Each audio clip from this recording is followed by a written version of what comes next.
We, the citizens of America, are now joined in a great national effort to rebuild our country and restore its promise for all of our people. Because today, we are not merely transferring power from one administration to another or from one party to another, but we are transferring power from Washington, D.C., and giving it back to you, the people. Well, greetings and welcome, friends and fellow citizens, to the We the People Convention News and Opinion radio show and podcast.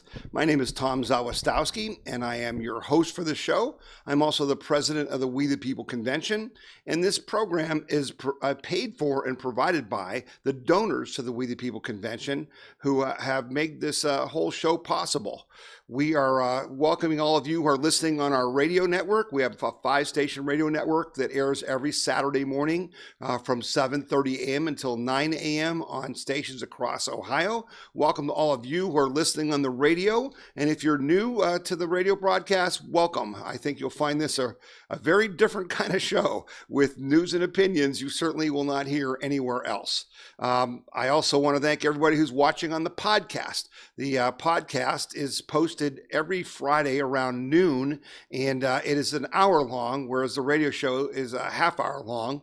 And basically, you can watch that on our website at wethepeopleconvention.org. You can watch it on YouTube. You can listen to it on iTunes on the audio side. You can watch it on your TV, on Roku TV and Amazon Fire TV. Basically, it's available wherever you want, however you want, 24/7. Once it's posted, you can get it anytime at wethepeopleconvention.org. And if you click on the yellow button right on the front page, it will tell you which stations we're on and how to get those in Ohio. And you can listen to those online also, usually through iHeartRadio, but through online streaming. So welcome to everyone who are joining us for today's show. We're awful glad to have you with us. We have big news to talk about.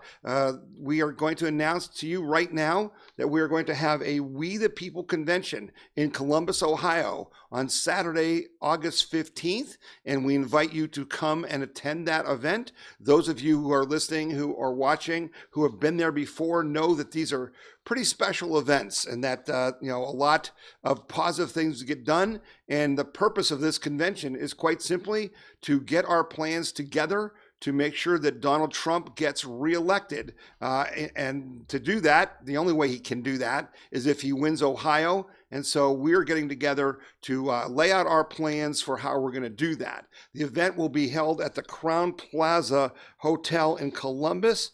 It will go from 10 a.m. until 2 p.m. on Saturday, August 15th.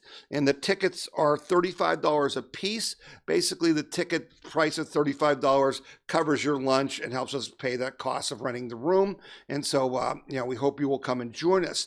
If you want to go to the We the People Convention, you can do so by going to the We the People Convention website at wethepeopleconvention.org, and there'll be a button right on the front page, right under the logo that says, click here to order your convention tickets.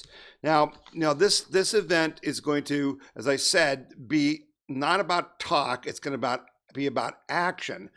Frank LaRose, the Secretary of State, is going to be there to talk about voter registration and about working at the polls and about preventing voter fraud. So that's going to be how we're going to open it up.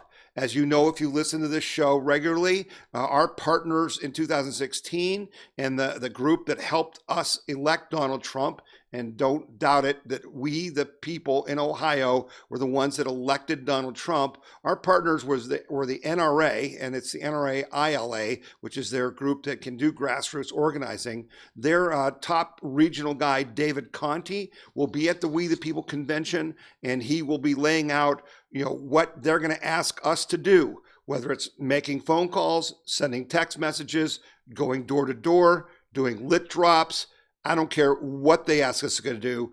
We have got to do whatever it is that we got to do to make sure that we win this election. And so you'll be very pleased to see what tools and resources the NRA brings for you and I to use to help win this election. And so that's why I would like you to make plans to come. Again, there'll be other speakers probably, but this is it's an event flat out for people who will work to re-elect Donald Trump. So if you're not interested in working to elect Donald Trump, then you shouldn't attend this event. If you will do what it takes, if you're willing to commit your time and your effort and your money to help make sure that Donald Trump wins Ohio, then you need to be at the We the People convention on Saturday, August 15th in Columbus. And if you want tickets, again, go to wethepeopleconvention.org and click on the button to order your tickets, and then we'll see you in Columbus on August 15th. Thank you so much for those of you who are writing about that. Ask me when we're going to have the event. It's time, folks. It's time for us to get ready, because this is going to be one heck of an election. I'm going to be talking more about that in the show, about the kind of things that we're going to have to do to win this election.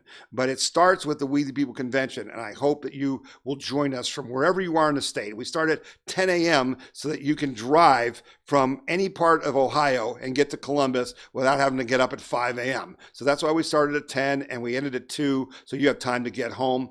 So it's a pretty easy day, and it's a day filled with really great camaraderie and really great hope to see other people who think like you and are as committed as you are to defeating the left and defending our Constitution and our nation and our own personal freedom and liberty and prosperity, because that's what we're all about. So speaking of that, last week I asked you to call your school districts and make sure that you demand that they open full time, and that they tell you whether they're considering putting this really fictitious 1619 revisionist history of America, this New York Times project, in the curriculum in your schools. And I hope that many of you did that. I heard from some of you who got some interesting answers. I know that many of you got the answers. They were not going to be doing this, and that's good to know. But it's still unclear how many schools are going to open full-time this fall, regardless of the overwhelming evidence. And as I play to you 2 weeks in a row, Dr. Scott Atlas, telling you there is zero evidence to not open schools.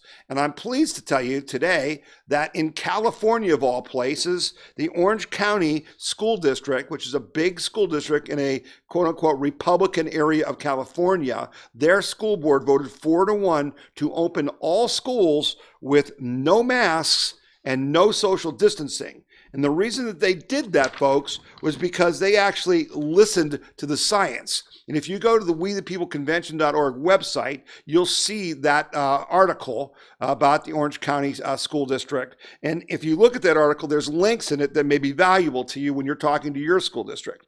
The recommendations that the board made were contained in a white paper, which you can click on the link and get it, which widely supported the reopening of the schools in the fall. Document states that remote learning amid COVID-19 pandemic has been a, quote, utter failure, and suggests allowing parents to send their schools to another district or charter school to receive instruction in their home district if it does not reopen. That's what we said to you. If your school is not going to reopen, then they're not taking care of your children. They're going against the science, and we provided you with the science. And so, you need to take action. And we were stunned to find out that our good friends at the American Center for Law and Justice were on the Steve Hilton show this week, and I sent out this video clip of them committing to help you sue your local school district to get your money back so you can send your child to a private school or pay to homeschool them or send them to a charter school if they do not reopen. Listen to this from Steve Hilton and the ACLJ. So let's look ahead, and I just want to give you a very specific situation. Let's say there's a parent watching tonight, and they're fed up, and they say, look, I'm not getting the answers I want from my school or my school board. I've had enough of it. I want to sue, to take them to court, to give me the money, like a voucher, so I can spend it somewhere else. Could you help them with that legal remedy? Yes. So if it looks like in their district already that there is not going to be school, and some have already announced that, or the school is not going to be adequate for their child, at the American Center for Law and Justice, one thing we do, and this is separate from our work as attorneys for the president, but the ACLJ, we don't charge our clients. If you go to aclj.org and you're that person you just described, Steve, and you put that information out, you'll be contacted by one of our senior attorneys. That doesn't cost you anything. If we decide that you've got a case that we can go forward with, it won't cost you anything. We will fight the battle for you. And I think you've keyed in on a new battle, and I hope we can partner up, you and me and groups like us, who can represent these folks who would usually not have the means to hire big law firms. Hey, we represent the President of the United States. We can take a local school district to court or a state to court. Don't worry about that. But people, we can't do it without clients. So people have got to go to aclj.org. They've got to tell us what their situation is, and then we can go to fight for them. Brilliant. I knew you were the perfect person. I'm so excited just listening to you, Jordan. Thank you for explaining that so clearly. And I really want to encourage anyone watching, whether you're a parent, you're a grandparent, and you know that the parents are frustrated about this, to listen to what Jordan just said. Go to aclj.org and let's fight this fight. Jordan, thank you so much for being with us. So there you have it. And I can tell you, I can vouch for what you just heard, because I know Jay Sekulow personally, because he and his father, Jay Sekulow, represented me and the members of the Tea Party in our 6-year-long fight against the IRS. And when they say they will represent you at no charge, they ain't kidding. They spent millions of dollars, which were donations from their supporters, and we support the ACLJ. I hope you will. We donate to them every year. But they did not charge us a dime, and that was a 6-year battle. So if your children are not being taught correctly, if they are not going to be in school 5 days a week because of this bogus, COVID scare that has no effect on children, then you've got to do something about that. And what they say they're going to come and help you sue your school district, I'm telling you, they will do that. So if you go to our website at wethepeopleconvention.org, you can hear the rest of the video there where Steve Hilton actually talks about the evidence that says that schools have to open. There's no reason for your school not to open. And if they refuse to open, you got to send them that video. But in that article, you'll see a link to the ACLJ's website. You click on that, and you go there and you fill out a form, and the ACLJ will contact you, and you'll be able to get your children an education. And that's what it's all about. And again, you say to me, well, Tom, you asked us to call the school districts, and you said you want to fight this stuff about the 1619 Project and Black Lives Matter, trying to change the curriculum and all that stuff. Well, folks, just this week in Ohio, they passed, the state school board passed a resolution 20, to condemn racism and to advance equity and opportunity for Black students, Indigenous students, and students of color. This issue 20, this item 20 that they passed, basically says that the reason that Black Ohio students underperform in our schools is because the teachers are racist, all the administrators are racist, all the superintendents are racist, the school boards are racist, and the state school board is racist, and it's all racism. No personal responsibility. No explanation for why, if we're so racist, Asians and Hispanics do better than Blacks. Why is that? You think it might have to do with culture? Think it might have something to do with personal responsibility? But this resolution has things that says, further resolves the State Board of Education shall offer training to board members to identify their own implicit biases so that they can perform our duties to the citizens of Ohio without unconscious racism. Unconscious racism. Further resolves the State Board of Education shall require training of all state employees and contractors working with the Department of Education to identify their implicit biases so that they can perform their duties to the citizens of Ohio without unconscious racial bias. I got news for you. If I'm racist, it ain't going to be unconscious. You're going to know for damn sure that I'm racist. And this nonsense that you're racist just because you're white, that's what they're trying to put into law. They're trying to make you believe. It's all a damned lie. And we've carried this in the show over and over. This is not, again, who's running these school districts?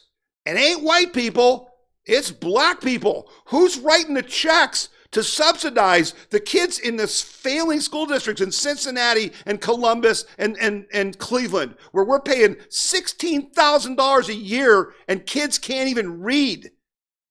Yeah, we're not the racists, they're the racists. But I'm telling you, you got to stand up and fight back. And so the latest thing that's going on is the Black Lives Matter people are out there going to cities and towns in Ohio and all across the country with this idea that racism is a public health crisis.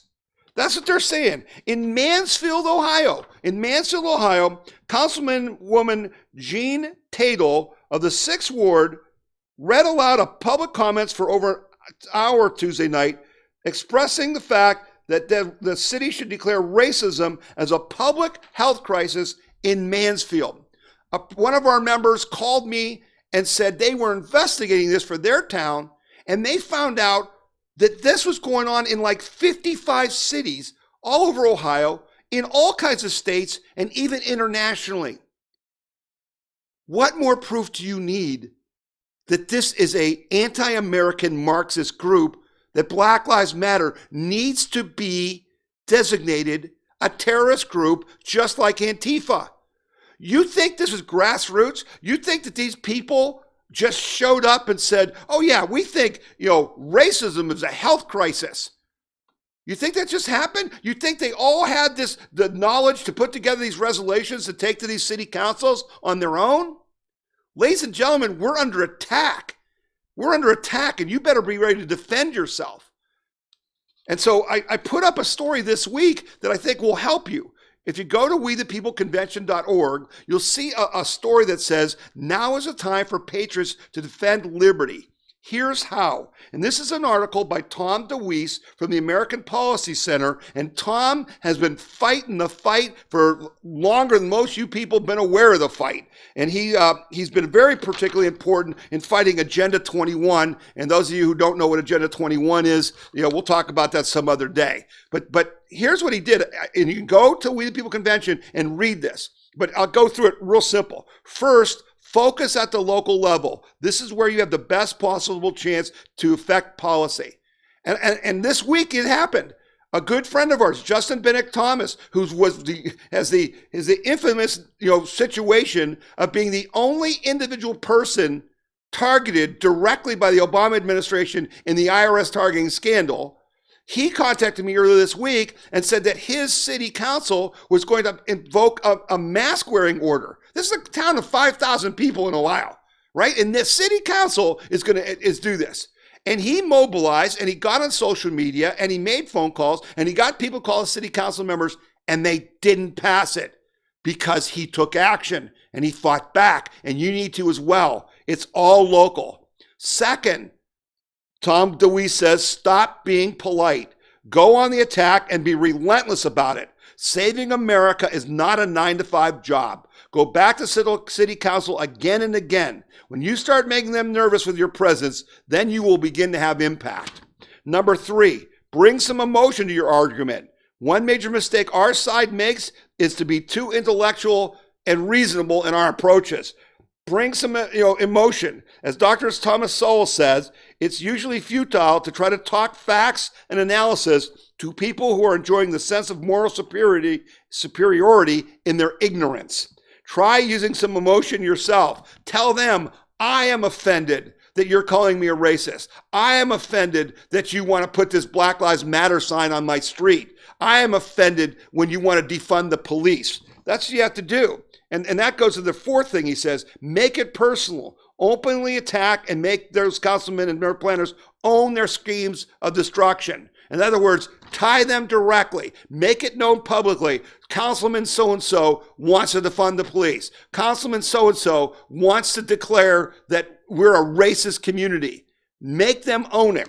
And then number 5, change the debate. If they want to defund the cops, you go to council and say, we want to increase our funding of police. Change the debate and make them defend that position. Okay? We're trying to help you, but you've got to take action. I can give you instruction. I can give you guidance. I can give you the tools. And that's what we're going to do at the We the People convention. And that's why you need to think about coming on August 15th. But right now, we're going to take a break. You're listening to the We the People convention, news and opinion, radio show and podcast. And my name is Tom Zawistowski. Buckeye Firearms Association is Ohio's #1 gun rights organization, protecting the rights of Ohio's 4 million gun owners. And you can get our weekly gun rights newsletter free. Receive breaking news and urgent alerts on gun laws. Stay up to date on self-defense and shooting sports. Discover pro-gun activities and events near you. Get your free gun rights newsletter now at bfanews.org. That's bfanews.org. bfanews.org. The Buckeye Institute was founded in 1989, and we're the longest serving free market think tank in the state of Ohio.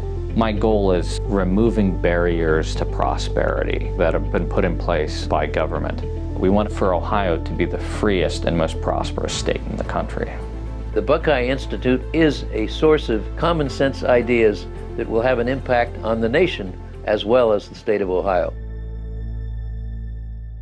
All right, so now we're going to talk about, the topic of, the fake surge and the panic over coronavirus, and we're going to talk about the masks, right? We're going to talk about the masks. So I published a story this week that said coronavirus case surge could be the biggest scam yet, and I posted that story, and basically, nothing is true about this. The fact of the matter is that it's not the surge that matters, it's the death. And the CDC itself now estimates that COVID-19 is substantially less deadly than the flu for those under 50. Almost unbelievably, for Americans between the ages of 18 and 49, the CDC gives last year's flu a fatality rate of 1.8%.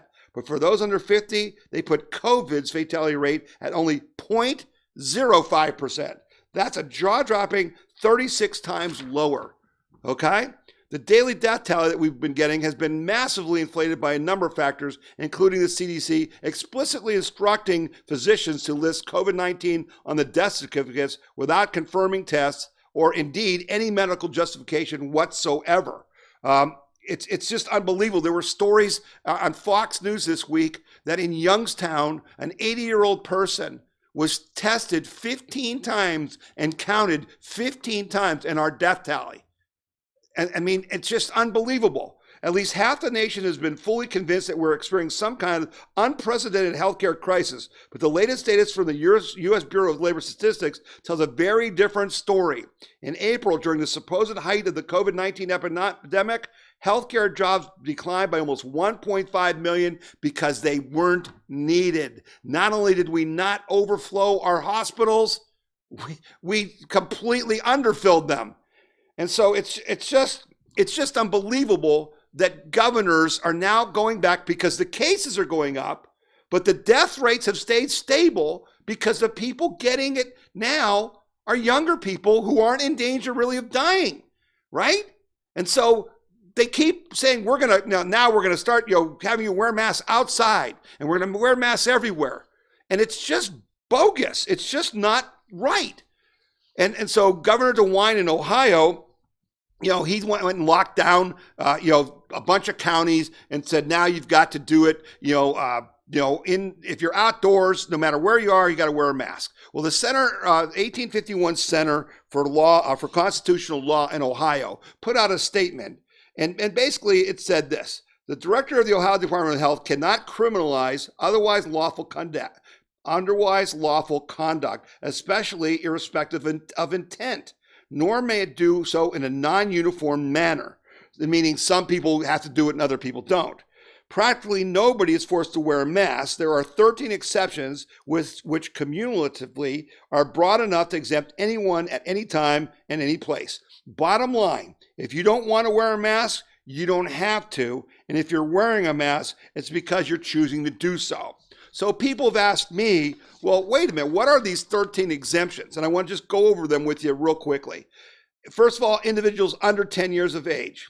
If you have a medical condition, including those with respiratory conditions that restrict breathing, the individual is communicating or seeking to communicate with someone who is hearing impaired or has another disability. the individual is alone in an enclosed space, such as an office. The individual is actively engaged in exercising in a gym or in their facility, and as long as they're 6 feet apart between people who are doing that. The individual is actively engaged in a public safety capacity, including but limited to law enforcement, firefighting, all that stuff. The individual is seated and actively consuming food or beverage at a restaurant or bar, so you don't have to wear a mask in a bar or a restaurant. Facial coverings are in violation of documented industry standards. So like if you work in a factory where masks are not allowed, you don't have to wear them. Facial coverings are in violation of business documented safety policies. Individuals is actively participating in broadcast communications, like me doing this podcast, or doing the radio, or doing the news. Individuals are efficient of a religious service. If you're a priest, a rabbi, a pastor, a imam, and you're doing services, you don't have to wear a mask. So the bottom line is, you can kind of work around this by simply looking at these exemptions and just exempting yourself. And the reason you shouldn't wear a mask is because they don't work. And right after Governor DeWine said that he wants everyone wearing a mask, he went on TV and pleaded that if you will just wear your mask everywhere, indoors, out there, outdoors, every single person, for 4 to 6 more weeks, we can knock this thing off. And that night, Laura Ingraham had a great 8-minute segment just destroying the whole concept that masks work. Just giving you every bit of science that just completely debunked everything that DeWine had to say. Now that's an 8-minute video, so I can't go and play it for you. I want you to go to the website at wethepeopleconvention.org and just listen to the Ingraham Angle story about the mask, and you will have no doubt that they simply do not work. But they keep scaring you into wearing a mask, and you just got to stop doing it.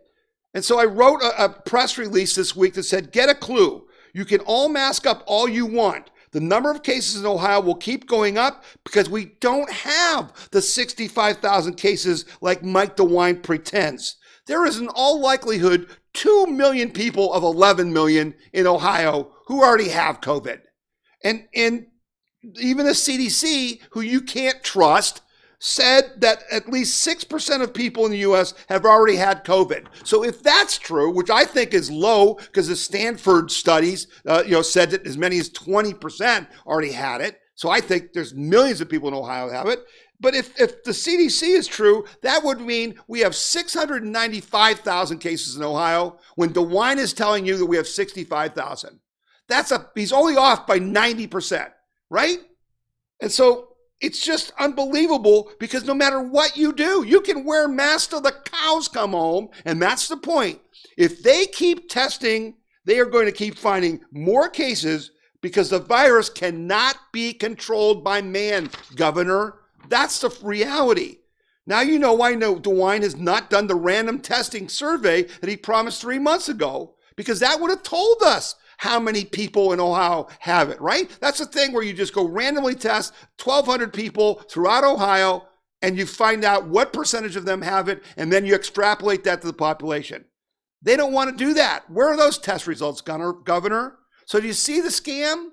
No matter what you do, he keeps moving the goalposts because the fact of the matter is they want this state of emergency to go on forever, or at least till November, right? At least to November. Isn't that true, Governor DeWine, Democrat DeWine?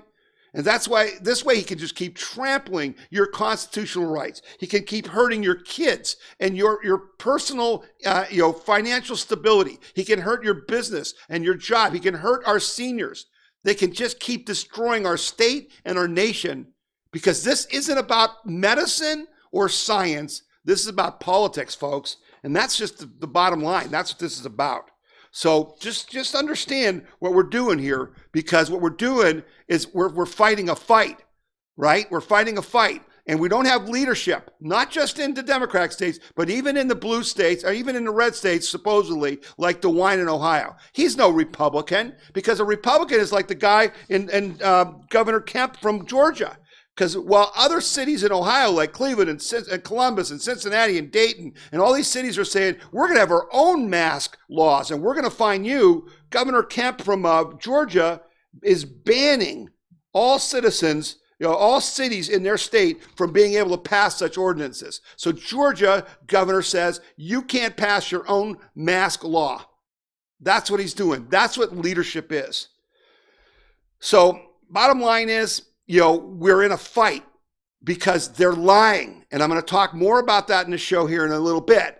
But right now, I want to remind you that last week I asked you to call your county board of elections and volunteer to work at the polls, that we need 35,000 people in Ohio to work at the polls. And if we're going to have the mail-in voting, which we have in Ohio called absentee voting, we want to be the ones who are counting the votes, right?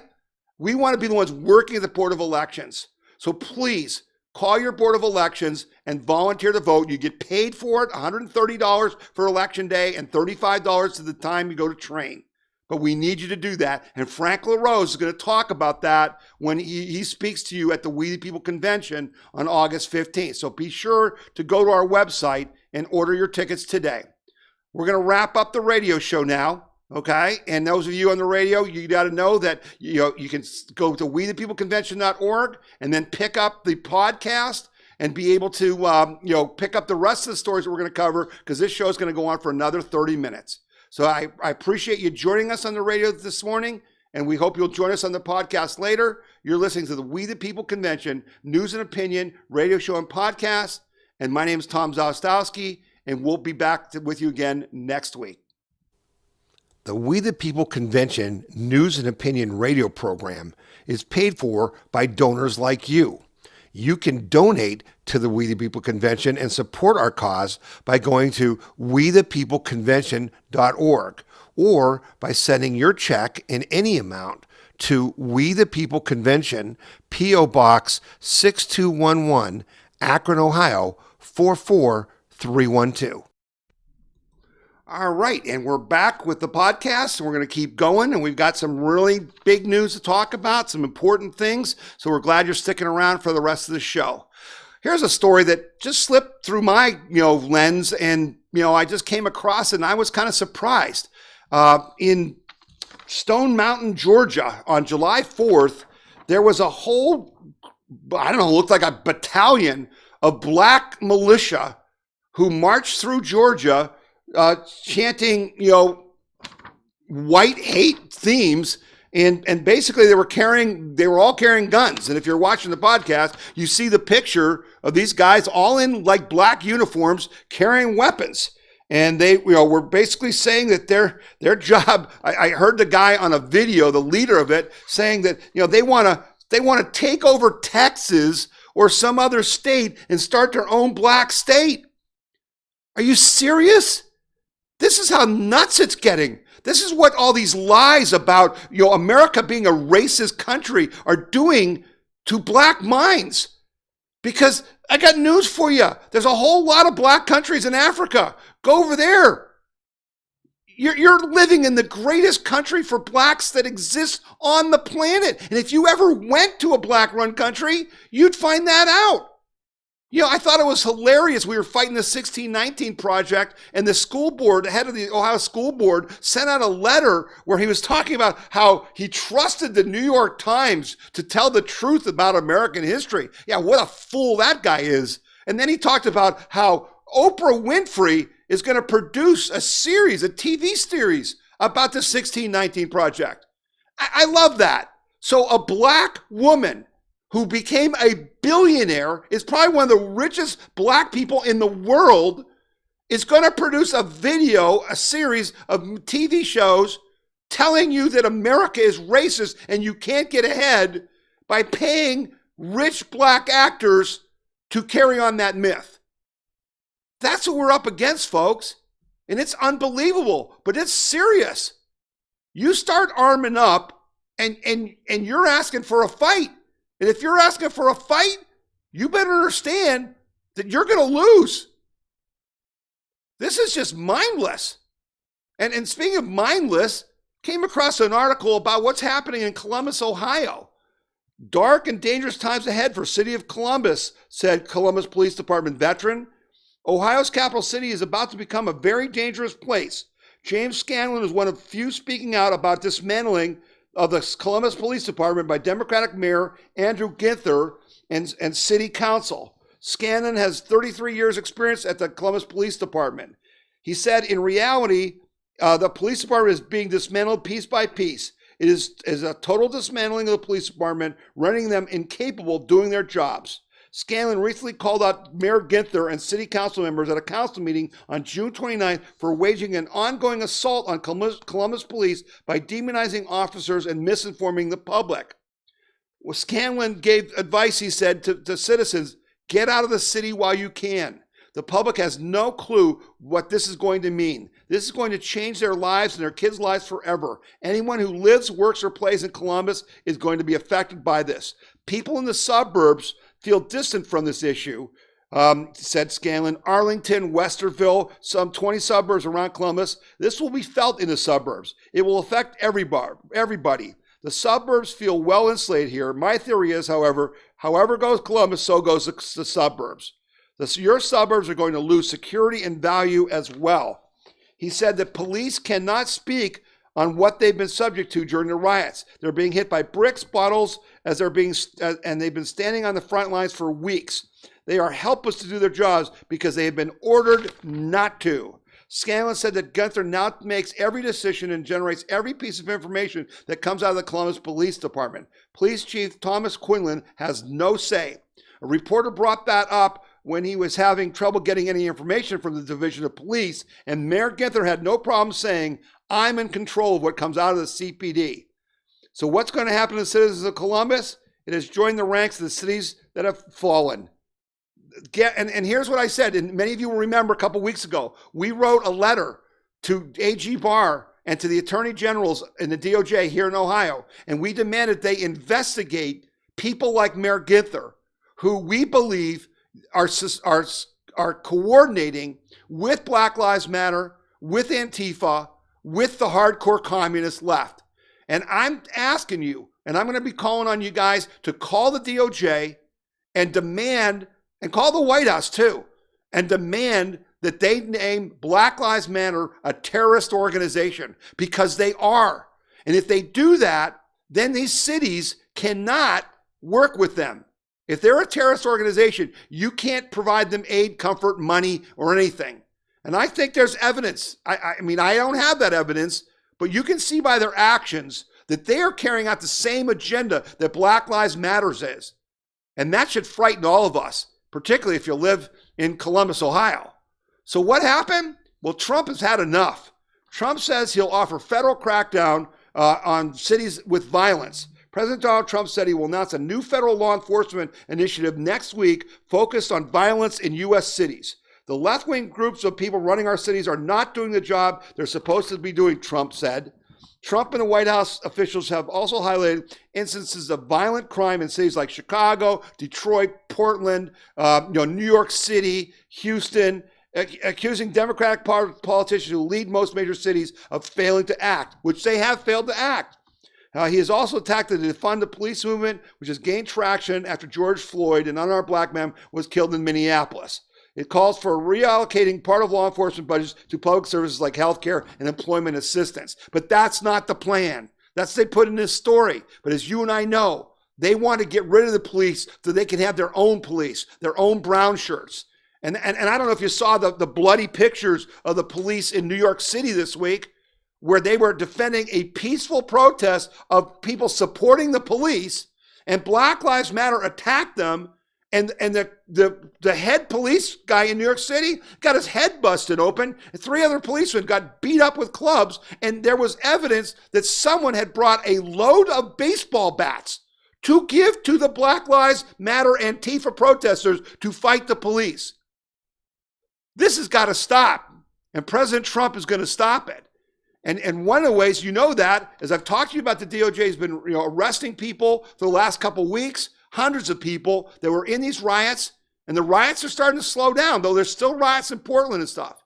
But what you may not have heard this week is AG Barr and President Trump made a big announcement about MS-13, which is the most vicious gang of criminals in this hemisphere, not just the United States. They came out of South America into our country.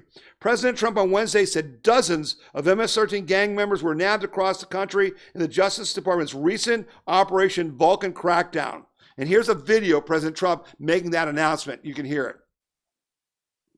Here today to provide an update on my administration's all-out campaign to destroy MS-13, a vile and evil gang of people. We've just concluded a historic operation leading to the arrest and indictment of dozens of savage MS-13 members and leaders all across the country. So this is something that's taken place over the last few days. I want to thank Attorney General Barr for doing a great job in many ways, not just here. Acting Secretary of Homeland Security Wolf and FBI Director Wray for joining us today, and we'll be discussing a little bit about what we did and where we're going. But MS-13 has been a problem for our country for a long time. We've taken them out by the thousands. So there you have proof that President Trump is going for it. And what's important about this case is that Attorney General Barr told reporters in the Oval Office that the Justice Department also will seek the death penalty in an older case involving MS-13 leader Alexei Sanez.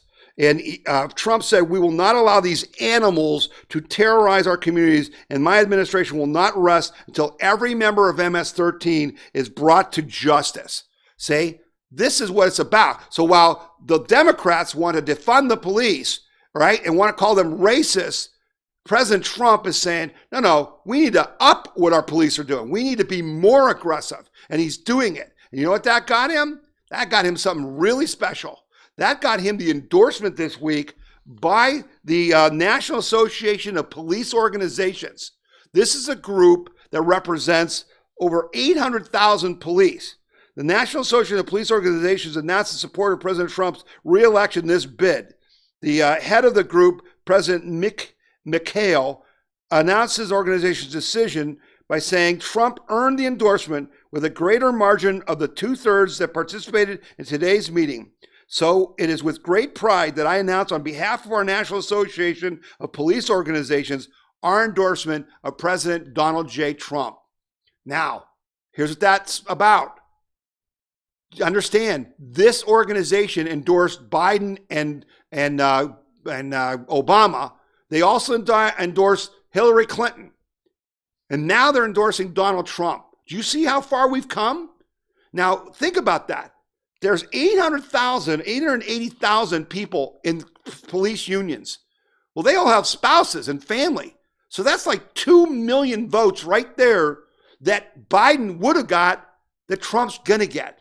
That's a 4 million vote swing, folks. That's a lot of votes. And that says to you and I, and that says to all the other people who are afraid of what's going on in these cities, that the person that's for us and for justice and for the police is Donald J. Trump. That's a big deal. Don't think this is a small endorsement.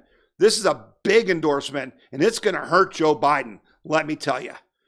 All right, we're going to take another break before we come back for our final segment. You're listening to the We the People Convention News and Opinion radio show and podcast, and my name is Tom Zawistowski. This is Jordan Seculo with the American Center for Law and Justice. At the ACLJ, we are committed to fighting the deep state and protecting freedom, the right to life, religious liberty, and fighting for the Constitution. The ACLJ has experienced tremendous success in litigating cases at all levels of the judiciary, from the federal district court level to the Supreme Court of the United States. We have offices in Washington, D.C., Jerusalem, and all around the world. You can find out more about the ACLJ and join us by visiting aclj.org.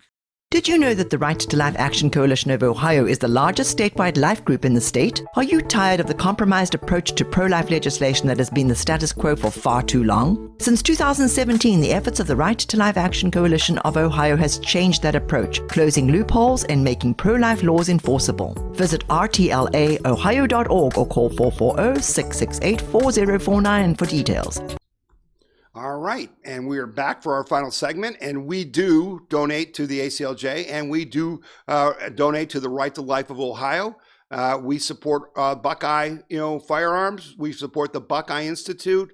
We don't just talk the talk, we walk the walk, and we hope you will support these groups as well, because they are on our side and they are working with us. All right, so let's get into some important news here, because a couple things have happened. Number one, there's been a shakeup in the Trump campaign.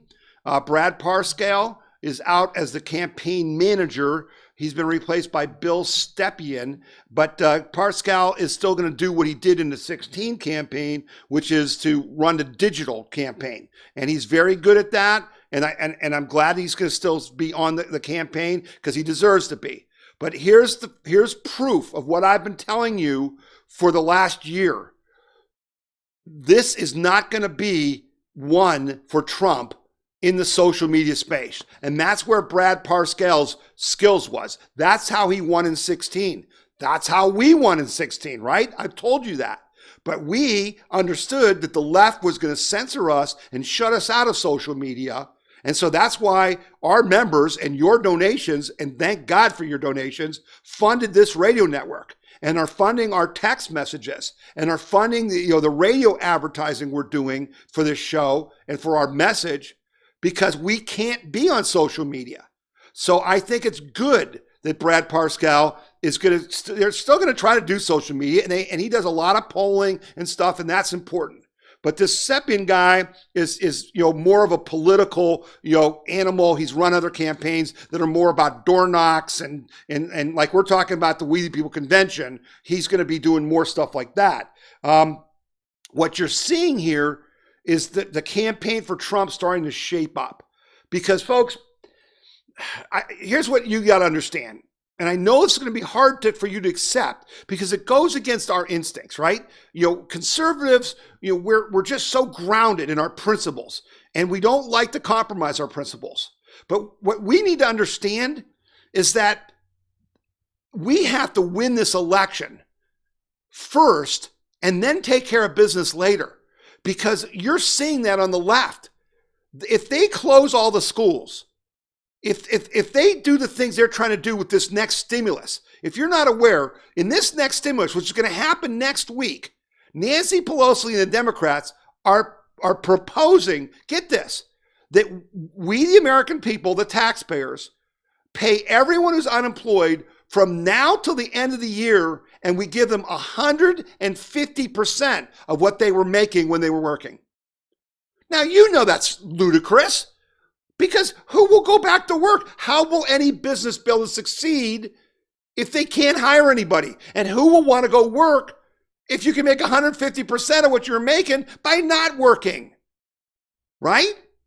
So then Steve Mnuchin, who's not on our side, is one of Trump's economic guys. He's negotiating with Pelosi and those guys. And he lets out this week that we can't accept that. The best we would do is go 100% of their pay. Now, that is just plain stupid, because the art of the deal is the Democrats made their high offer.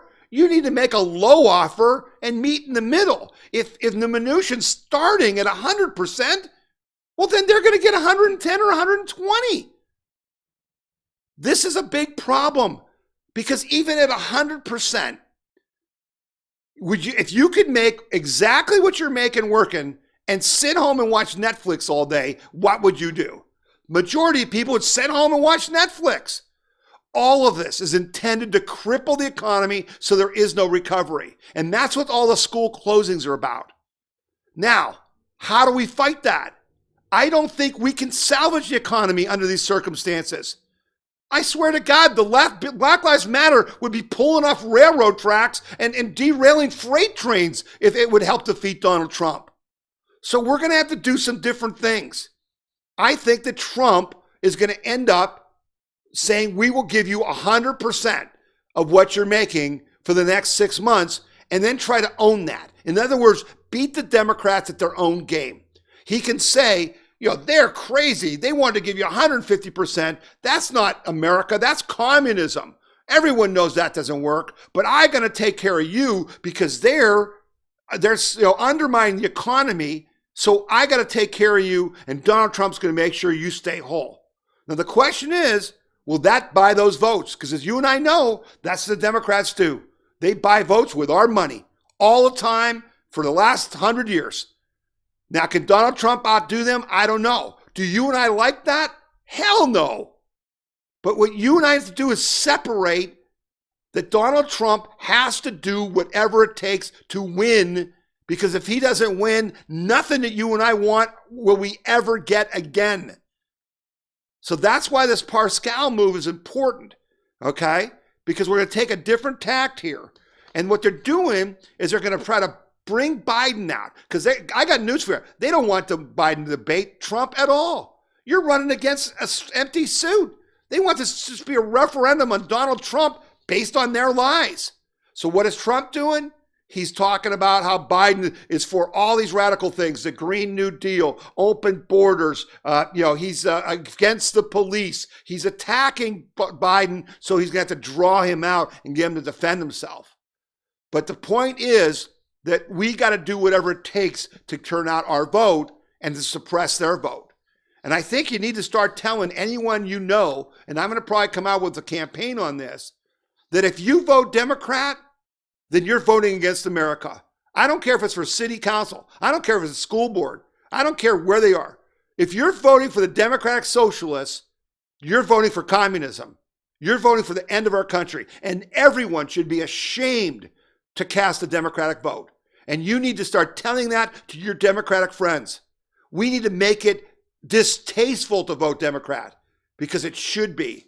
So, that's an important thing I want to talk to you about. And I know you're not going to be happy about that, and you're not going to like it. I'm just trying to tell you the truth. We got our work cut out for us, because they're willing to do anything to keep power. We can't let them. We've got to answer. All right, so I'm going to get off of some of that and do some things that are much better, okay? Next thing, U.S. professor charged for illegally using U.S. research grants to aid China. An Ohio State University professor was arrested for using over $4 million in federal grant money to benefit China. Zhang Songgu, 57, a rheumatology professor at Ohio State University, was arrested in Alaska on May 22nd before he could fly to China on a charter flight, according to a July 9th press release from the Department of Justice. When he was arrested, he was carrying multiple items, including several USB drives, 3 cell phones, and a briefcase containing 2 laptops. We allege that Zhang was preparing to flee the country after he learned that his employer had begun an administrative process into whether or not he was complying with rules governing taxpayer-funded grants, said David DeVillers, U.S. Attorney for the Southern District of Ohio, in a press release. Right? We keep talking about China. I talked to you last week about our aircraft carrier groups in the South China Sea confronting China. China is spying on us. Obama, Biden, all of them, help them.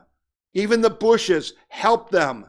Donald Trump is defending our country for the first time against China. And this is critical, folks, because that's who's behind BLM and Antifa and the Democratic left. Don't doubt me. Don't doubt me. Here's another interesting story, okay? Writer catches the New York Times accidentally reporting who sabotaged the DACA decision in the Supreme Court. Do you remember a couple of weeks ago, the Supreme Court and Roberts voted the deciding vote, said that the order that Trump gave to basically get rid of the DACA, immigration thing that Obama illegally passed. He had that convoluted statement. It was like, yes, the president has the right to end this program, but not this way. And I thought, man, what's he talking about? What way? Well, now here's the rest of the story. The New York Times reported a bombshell on Friday that they didn't even realize. And that story was about a woman named Elaine Duke, who served as the former acting secretary of Homeland Security for 4 months in 2017. Here's the story. Miss Duke's most lasting legacy is likely to be the memo she signed under pressure to end that program. Her decision not to cite any specific policy reason was at the heart of the Supreme Court's ruling, which said the Trump administration had failed to substantively consider the implications of terminating the program's protections and benefits. Ms. Duke said she did not include purposely policy reasons in the memo because she did not agree with the ideas being pushed by Miller and Mr. Sessions that DACA amounted to an undeserved amnesty, and that it would encourage new waves of illegal immigration. This bureaucrat knowingly left out a key part of the form that they filed, knowing that it would be against the law to do that. And that's why we wasted all that money going to the Supreme Court and had it rejected. It was sabotaged. I'm glad she's been outed. I'm glad she's been fired. But this just shows you what Trump's been up against for all these years. Here's another good story. And Just the News, which is a website you should be going to, John Solomon's site, man, he does a great job. And he's kind of hooked up with Rasmussen to do a bunch of polls. And this poll is a good one. Voters reject cancel culture by better than 3-1, but the very liberals split almost evenly. While the majority of almost all demographic groups measured see cancel culture as bad, just under half of the voters under 45 hold that view. Among those voters, 46% see cancel culture as bad, while 26% say it's a good thing. The poll said voters of all ages rejected cancel culture, but older people do so by larger margins than younger ones, according to Scott Rasmussen. By more than 3-1 ratio, respondents overall deemed cancel culture a bad thing. In the land where freedom of speech is valued, it's not surprising that only 17% of voters see cancel culture as a good thing, Rasmussen said. In fact, with just a pair of exceptions, a majority of voters in every measured demographic group believe cancel culture is bad for the nation. Now, remember, there was just this letter that came out this week by a bunch of liberals talking about how, the cancel culture is bad, even though it helps Donald Trump, and don't attack us, right? That's just all BS. They just didn't want the mob to turn on them because the mob is turning on them. That's what's happening on the left. They're starting to eat their own and they don't like it one bit, right? So that's good news for us. It ain't working. And I got another story about that in a couple of seconds here. Here's another really important story about President Trump. Trump administration to remake infrastructural approval process from the ground up. President Donald Trump announced regulatory changes aimed at streamlining the infrastructure approval process Wednesday, with the goal of giving a yes or no answer to each project within 2 years. Trump's one federal decision policy requires that environmental reviews and infrastructure be completed within 2 years, with Trump saying current regulations allow them to span for up to 20 years, right? This is something that's just killing America. You can't, the pipelines, it's like 20 years of permits and stuff. And boy, the left hates this. But that's what they use to strangle us. And Trump's going after it. Trump criticized the maze-like bureaucracy currently involved in getting approval for infrastructure projects, saying the new time limits and regulatory cuts will remake the process from the ground up, because Trump is talking about infrastructure. And all this regulation and delays, it runs up the cost. And see, this is again where our government is working against our interests and Trump is fighting. And you didn't hear that story covered. And you need to know about it. You need to share it with other people. And then you'll love this story because it was just fun. The Goya boycott backfires bigly as Trump supporters buy products like it's Christmas. The left's boycott Goya campaign to bully and silence Goya food CEO Robert Unanu was for praising President Trump backfired when Trump supporters launched their own counter boycott called a Goya boycott. The boycott campaign inspired countless Trump supporters, including yours truly and my wife Nan, to go out to their local stores and buy all kinds of Goya food. In fact, Goya couldn't have asked for better marketing if it had paid millions of dollars for ads. President Trump kicked things off by tweeting, "I love Goya foods." Philanthropist Foster Friess tweeted, "Over the past few days, there's been an effort to boycott Goya foods." He said, Go buy Goya products, donate them to homeless shelters, food banks, and senior homes, and then post pictures and encourage other people to do the same. And I saw all over social media all kinds of pictures of people that bought Goya products, and I guarantee you, you're going to hear later that Goya had the best month in their corporate history because we weren't going to let him be bullied for supporting the President of the United States. Doesn't get any better than that, folks. When we act, we win. And that's why we have to act. And I think you do act. And if you listen to this show, you listen to this show because you want to know what to do. And you want to know how to act. And I'm going to remind you before the show closes that I want you to come to the We the People Convention in Columbus on August 15th. It's going to be at the Crown Plaza Hotel in Columbus. It's just right by 71 and the intersection of 271 on the north side of town. If you want to get tickets, you'll go to the We the People Convention website, and there should be a button right on the front page under our logo that says, click here to order your tickets. The tickets are only $35 per person. And again, that money, I mean, I wish I could do it for free, folks, but that money is just to help pay for the food you're going to have for lunch and to pay for the room. It's going to cost quite a bit of money to be in a hotel like that. These are first-class events. If you've never been to one, you're going to really enjoy it. But here's the bottom line. It's time for us to get ready. And when you come to that We're the People Convention, we're going to be giving you direct instructions on what you need to do and when you need to do it and how you need to do it in order to win Ohio for Trump again in November. And it's time. It's time to come in. Now, we'll be social distancing. We're not going to have a mask enforcement. If you want to wear a mask, that's your decision. But we have an exemption here because this is a political event. So this is like Black Lives Matter protesting. Right? We don't have the crowd limitations are not there. The mask limitations are not there. Even DeWine has not come after us for these protests we've been doing. And so that's what you're getting, when you come to the We People Convention. And the problem is the room, because they're going to have the table spread out, we can't fit that many people. So if you want tickets, you've got to get them as soon as you can. And besides, it's just about a month till the event. So you want to get your tickets. But we hope you'll decide to come to the We the People Convention because it's what we have to do to win. And I look forward to seeing you there. All right, so we're going to wrap up the show. Again, this show is all about you. It's all about protecting your freedom and your liberty and your prosperity. We tell you all the time that you got to tell other people about it because what's the point of doing this if nobody sees it? So tell people about it. Send them to the WeThePeopleConvention.org. Point them to YouTube.